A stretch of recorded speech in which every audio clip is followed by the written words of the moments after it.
조합제TV 시청자 여러분 안녕하십니까. 2019년 5월 14일 오후 3시 반입니다. 어제 문재인 대통령이 수석 그리고 보좌관 회의에서 자유한국당을 겨냥한 비판을 한 데 대하여 오늘 오전 한국당 원내대책회의에서 나경원 원내대표가 정색을 하고 반박을 했습니다.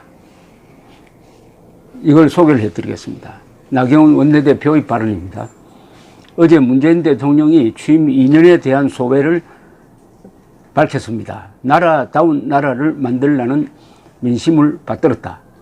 민주공화국의 헌법적 가치를 지키려 했다.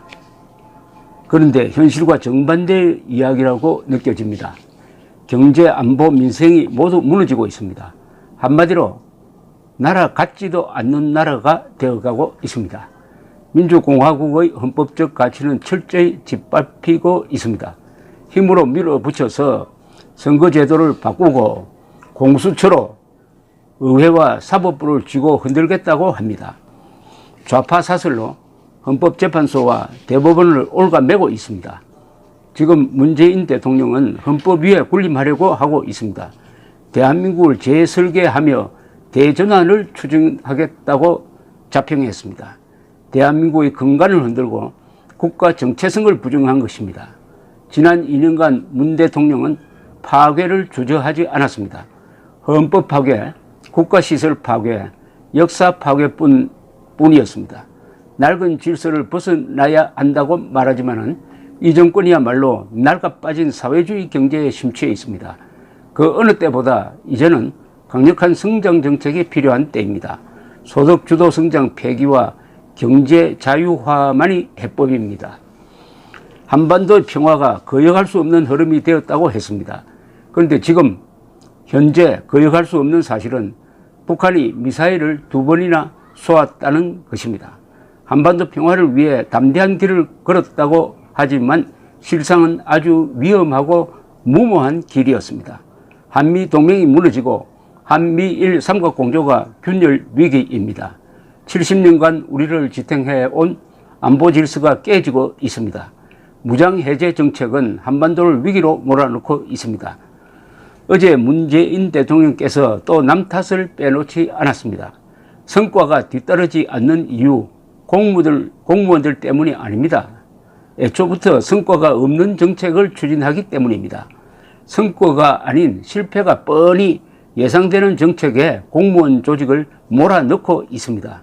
정치권이 과거에 머물러 있다는 문 대통령이 취임 후 지금까지 한 일이 무엇입니까? 2년 내내 과거 들추기, 역사 왜곡, 전임 정권 복수하기 등 지금 가장 과거에 집착하는 것은 바로 문재인 대통령입니다. 북한을 정치에 이용하는 것이야말로 낡은 정치입니다. 내 편 계속 국민을 갈라치는 이 정권이야말로 대립과 혐오의 정치, 반목과 분열의 정치의 주범입니다. 이 정권의 험한 정치, 망라가는 정치를 멈추지 않는다면 계속해서 국민은 분노할 수밖에 없습니다.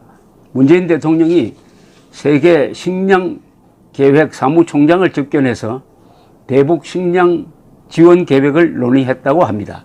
국내 여러 비판과 우려에 아랑곳하지 않고 역시나 또 밀어붙이겠다는 것으로 보입니다. 그런데 아시다시피 북한은 여기에 대해서 매우 비판적입니다. 호들갑을 뜬다 이런 이야기로 깎아내리고 있습니다. 그러면서 사실상 북한은 개성공단 재가동 문제를 언급하고 있습니다. 이렇게 된 것은 김명철 장관이 개성공단을 방문하고 여당 의원이 북한의 미사일 도발에 대해서 한다는 이야기는 지원을 했다면 무력 시위를 했겠느냐 이런 이야기를 했기 때문이라고 생각합니다. 결국 이 정부와 여당의 경솔한 대북 정책이 지금 식량 지원까지 또다시 몰고 가고 있습니다. 이번에 이러한 미사일 도발에 식량 지원으로 화답한다면 앞으로 대북 협상력을 잃어버리고 말 것입니다. 대북 지원의 투명성에 대한 우려도 있습니다. 지난번 마크 카세이어 제네바 주재 미국 대표부 임시대사가 지난 9일 유엔 인권이사회 북한 관련 회의에서 대북 인도적 지원의 투명성 보장을 촉구하기도 했습니다. 북한의 영리한 식량 공작 전술의 덫에 걸리지 않고 북한 주민에 대한 인도적 지원이 되기 위해서는 전제 조건이 필요합니다. 북한의 미사일 도발에 대한 사과와 재발 방지 약속을 식량 지원의 철저한 모니터링 등도 보장받아야 합니다. 그렇지 못한 식량 지원은 사실상 북한 미사일 발사 비용 대주기에 불과할 것입니다. 이렇게 이야기를 했는데 제가 들어보니까 나경원 의원의 비판이 상당히 논리적일 뿐만 아니라 좀 어른스럽게 들립니다. 어른스럽게.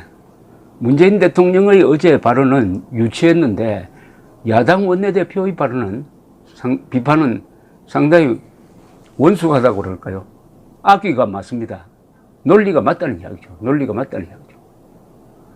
더구나 문재인 대통령이 야당을 향해서 험한 말 하지 말라고 한 데 대해서 지금 자유한국당이 일제히 들고 일어나가지고 이제 총공세를 펴고 있습니다. 자유한국당 정육섭 의원은 페이스북에서 민주당을 향해서 저들은 우리 보고 토착 왜군이 독재 후연히 해놓고 사과라도 한 적이 있나? 특히 반대한민국 행위를 한 아버지에게 대한민국 훈장을 주어놓고 니들 아버지는 뭐 했는데? 하며 고개를 쳐든 손혜원 의원은 더욱 그럼 안 된다. 한 한국당 의원은 이해창 대표가 최근 한국당을 향해 도둑놈이라고도 했는데 이런 게 막말 아니고 뭐냐. 또 황 대표는 자신이 막말을 하는지 안 하는지는 국민들이 판단을 하겠지만은 막말을 하지 않으려고 노력을 하고 있다. 국민들이 신뢰할 만한 정치권이 되도록 노력하겠다라고 이야기를 했는데 이런 모든 이야기가 문재인, 이해찬의 입에서 나오는 말에 비하면 좀 양반스럽다고 해야 될 정도입니다. 양반스럽다고 해야 될 정도죠. 문재인, 이해찬 두 사람은 지난 2년 동안 가장 심한 막말을 한 사람입니다. 험담 막말의 대상이 대한민국과 대한민국 주류 세력이었어요. 험담 막말의 대상이 김정은이 아니었습니다. 여기에 문제가 있는 거죠. 김정은에게 막말을 하고 험담을 하는 것은 그것은 용감하다는 이야기입니다. 그러나 힘이 없는 야당을 향해서 힘이 빠진 주류 세력을 향해서 막말하는 것은 그것은 비겁한 거죠. 비겁한 거죠. 권력을 잡은 사람이 보여주어야 할 관용이나 금도가 보이지 않으니까 자유한국당의 오늘 반응이 오히려 좀 미지근하게 보입니다. 그러나 점잖게 보이는 것 또한 사실입니다. 제가 기억하는 문재인 대통령의 막말 하면은 먼저 떠오르는 것이 대한민국은 생일이 없다. 대한민국은 건국된 적이 없다. 대한민국의 건국은 친일 부역대가 했다. 이 이상의 막말이 있을 수가 있습니까? 그렇게 하면서 슬며시 대한민국의 생일을 지워버렸습니다. 지금 광화문에 있는 대한민국 역사박물관 그 박물관장이라는 사람은 유엔 총회가 1948년 12월 12일에 대한민국은 공정한 선거를 통하여 출범하였으므로 한반도 전체에서 유일한 합법정부라고 공인한 것을 조작을 해가지고 38도 선 이남에서만 유일한 합법정부로 인정받았다고 영문을 조작해서 교육을 하려고 했던 사람입니다. 그런 사람을 대한민국 박물관장으로 임명하는 것도 막말이죠. 막말보다 더한 막가는 행동 아니겠습니까? 막가는 행동.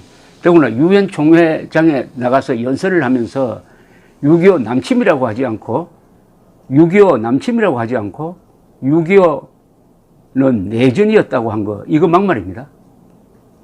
아마 문재인 대통령이 가장 큰 막말은 작년 9월 5일 평양 경기장에서 김정은이가 옆에 있는데 남쪽 대통령 문재인이라고 이야기를 하고 국무위원장 김정은이라고 이야기를 함으로써 대한민국을 한반도 유일한 합법국가에서 남쪽 지방으로 격화시키고 반국가단체 수괴인 김정은을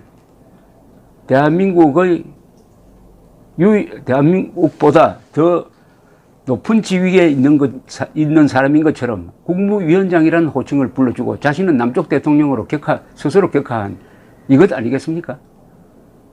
이런 막말과 험담과 증오심에 가득 찬 이야기를 하는 사람이 말하는 평화는 뭐냐? 그 평화는 공동묘지의 평화입니다. 김정은의 평화이고 북한 주민과 국군포로의 지옥이죠. 말 조심합시다. 문재인 대통령부터.